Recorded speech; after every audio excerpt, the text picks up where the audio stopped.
বিএনপির জন্মই হয়েছে এই ভারতীয় আধিপত্যবাদের বিরুদ্ধে লড়াই করার জন্য। বিএনপির জন্মই হয়েছে আওয়ামী লীগের বিরুদ্ধে লড়াই করার জন্য। বিএনপির দায়িত্বে নাই, কিন্তু দায় আছে। এই দেশটাকে আমরা ভালোবাসি। আপনারা যদি দেশকে ভালোবাসেন, আমাদের নেতা তারেক রহমান বলেছেন,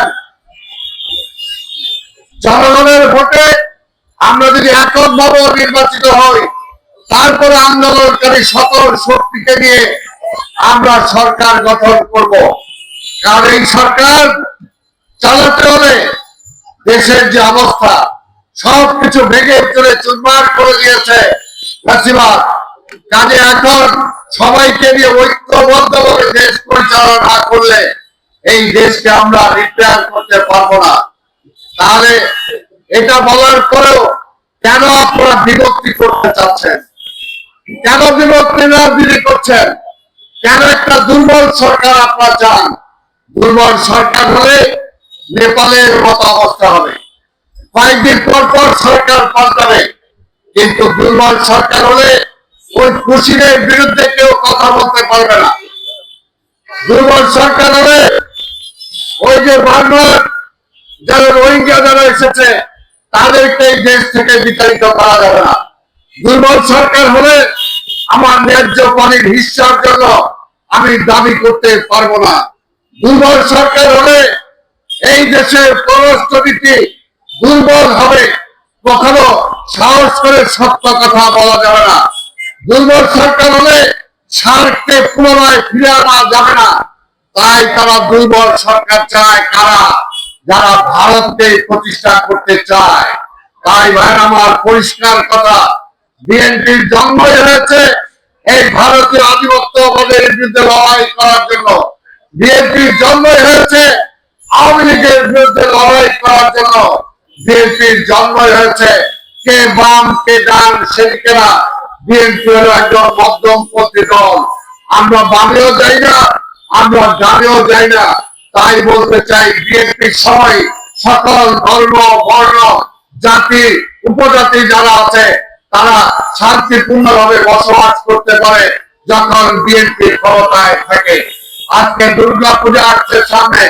এই পূজাকে কেন্দ্র করে আগেও দেখেছেন যখন তাদের ভোট দিয়ে যে আওয়ামী লীগ কার্য করত, ক্ষমতায় যেত, কিন্তু আওয়ামী লীগ ক্ষমতায় থাকাকালীন এই হিন্দুরা কখনো শান্তিতে ধর্মকর্ম করতে পারে নাই।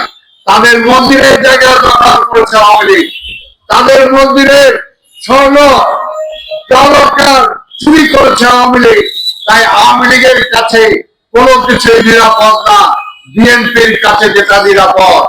এখনো বলতে চাই, গত দুর্গা পূজায় আমাদের নেতা তারেক রহমান নির্দেশ দিয়েছিলেন শান্তিপূর্ণ ভাবে এই দুর্গা পূজা যাতে হয়, আমাদের কর্মীদের ভলান্টিয়ার্সের দায়িত্ব পালন করতে হবে। আমি আসার আগে দুদু ভাই আমাকে বলছিলেন, কথাবার্তায় তো সবসময় দেখা যায় আমাদের কাছে দাবি করা হয়, আমরাই করি, কিন্তু আমরা তো সরকারে না। আমি বলছিলাম এটাই হলো বিএনপি। বিএনপির সরকারে নাই, দায়িত্বে নাই, কিন্তু দায় আছে। বিএনপির দায়িত্বে নাই, কিন্তু দায় আছে। এই দেশটাকে আমরা ভালোবাসি, এই দেশের মানুষকে আমরা ভালোবাসি। সেই কারণে এই দায় নিয়ে আমরা এই 5ই আগস্টের পরেও এক নির্দেশ দিয়েছিল তারেক রহমান।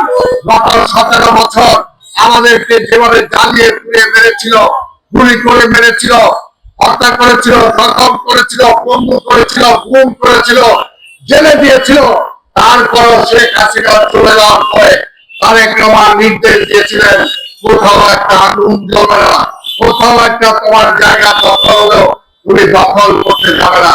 সেই কারণে কিন্তু দেশে কোনো অ্যানার্কি হয় নাই। কিন্তু অন্যরা তাদের দলের স্বার্থের বাইরে কিছু বুঝে না। দল ছাড়া দল ক্ষমতায় নিতে হবে, ভোট করতে হবে, তারাই ভোটের রাজনীতি করে। বিএনপি ভোটের রাজনীতি করে না, বিএনপি ক্ষমতার রাজনীতি করে না। প্রধানমন্ত্রী তো ছেড়ে দিয়ে খালেদাকে অপমান করেছিলেন।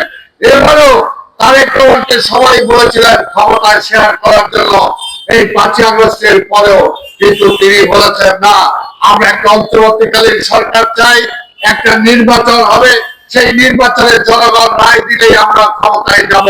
তা না হলে আমরা যাব না।